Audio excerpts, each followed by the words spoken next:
Welcome to the Abroad in America podcast, the only financial podcast designed specifically for expats living in America, where you go behind the scenes with financial planner, author, and speaker Jimmy Miller to learn how to make your time in America as financially rewarding as possible. And now, here's your host, Jimmy Miller. Hey everyone, welcome back to Abroad in America. I'm your host, Jimmy Miller, and today we'll take a break from taxes and investments to continue our cultural series with a topic that affects nearly every expat living in the U.S., working in America. Because if you're an expat here, you probably learned pretty quickly that the American workplace is its own culture. And no one really explains the rules. You're just expected to pick them up along the way, preferably without embarrassing yourself. Let's start with something that confuses a lot of expats right away. Meetings don't start with the meeting. Instead, they start with small talk. How was your weekend? How was about this weather? Did you see the game last night? And if you're from a culture where meetings are efficient and direct, you're thinking, why are we talking about dogs and weekend barbecues when we have an agenda? But in the U.S., this chit-chat isn't wasted time. It's relationship maintenance. It builds trust, signals approachability, and sets a friendly tone before business begins. Think of it as a social warm-up lap before the actual work starts. Another big adjustment is communication. Americans tend to be positive, indirect, and diplomatic, especially at work.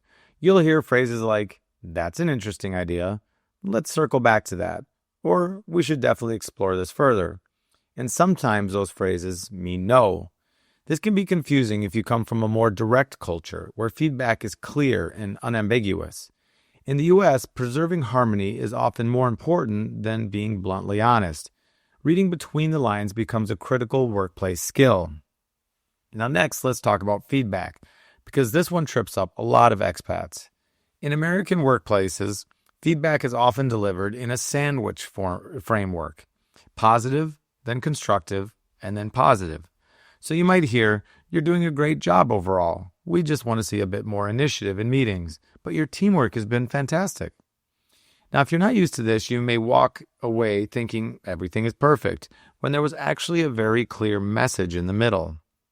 Now, on the flip side, Americans expect feedback to be framed constructively. Direct criticism without cushioning can come across as harsh, even if it's normal in your home culture. Now, let's address the elephant in the office. Americans work a lot. Long hours, short vacations, and a strong focus on productivity. In many American workplaces, being busy is a badge of honor.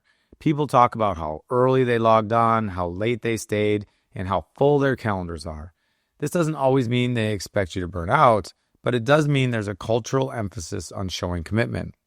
The key for expats is balance, understanding the expectations, but not feeling pressured to sacrifice your well-being just to look busy. And here's another adjustment. Hierarchy in America is often flatter, at least on the surface. You might call your boss by their first name. You might speak up in meetings with senior leadership present. You might even disagree openly and respectfully with someone above you. This doesn't mean hierarchy doesn't exist. It absolutely does. It just means authority is expressed more casually. The challenge for expats is knowing when openness is encouraged and when discretion is still required. The vibe may be informal, but the stakes are still real. Now, this next one can feel uncomfortable for many expats. In America, you're often expected to advocate for yourself. People talk about their accomplishments. They highlight their wins. They speak up about their goals. This isn't arrogance, it's visibility. In many cultures, good work is expected to speak for itself. In the U.S., if no one knows what you're doing, it's easy to be overlooked. Self-promotion doesn't mean bragging. It means making sure your contributions are known. Now, why all of this matters? Well, understanding the American workplace culture isn't about changing who you are. It's about translating your strengths into a system that operates in a different way. When expats struggle at work in the U.S., it's rarely because they lack the skills or intelligence. It's usually because they weren't given the cultural decoder ring. Once you understand the norms, the small talk, the communication style, the feedback culture, the emphasis on productivity, everything becomes easier to navigate. Working in America can be energizing, frustrating, rewarding, confusing, sometimes all in the same day. But with a little cultural awareness, you can avoid misunderstandings, build stronger relationships, and thrive professionally without losing your authenticity. The goal isn't to become American at work. The goal is to become effective at work while staying true to yourself. And once you crack the code, the American workplace becomes a lot less mysterious and a lot more manageable. Now that's it for episode 14 of Abroad in America. If you found this episode helpful, share it with a fellow expat who's still decoding meetings, emails, and performance reviews. Next up, we'll tackle the hidden cost of becoming an expat in America before returning to the tax and investment account strategy episodes. This can really help with putting the whole adventure into context and making sure that your time in America is as rewarding as possible. Until next time, stay curious, stay open, and as always, keep exploring. Want even more ideas, tools, and resources on how to navigate your financial life as an expat in America? Check out all the resources on Jimmy's website at baobabwealthabroad.com and subscribe to the blog to stay up to date on issues affecting expats. Don't forget to subscribe to never miss an episode. See you next time. Baobab Wealth and Baobab Wealth Abroad are DBAs of Baobab Wealth LLC, a Florida-registered investment advisor.